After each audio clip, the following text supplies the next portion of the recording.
Баршаңызға сәлем. Сіздермен бірге Гаухар. Бүгін сіздерге пияздың қабығының қандай пайдасы бар екенін айтатын боламын. Видеоның соңына дейін менімен бірге болыңыздар.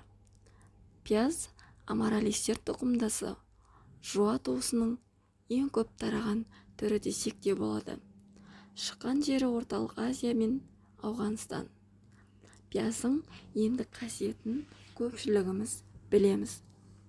Суықтап, тұмауратып қалған кезде көбірек пияз жеуге тырысамыз.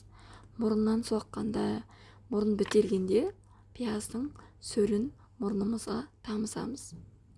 Пияз қабығының көзге пайдасы орасан зор. Егер де көзіңіз қызарып ауырып жатса, қайнаған бір бокал суға пияздың қабығын жақсылап жуып салып 2 сағатқа тұндырып қоясыздар. Одан соң көзіңізді сол сумен жақсылап жуып,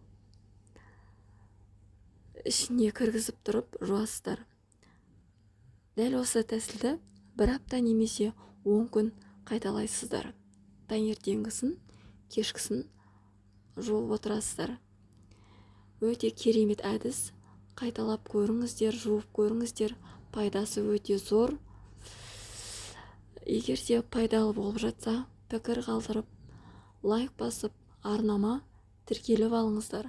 Алдағы уақытта бұдан да жақсы керемет видеолармен бөлісетін боламын. Дәл осы видеоны туысқандарыңызбен, жақындарыңызбен бөліссеңіздер болады.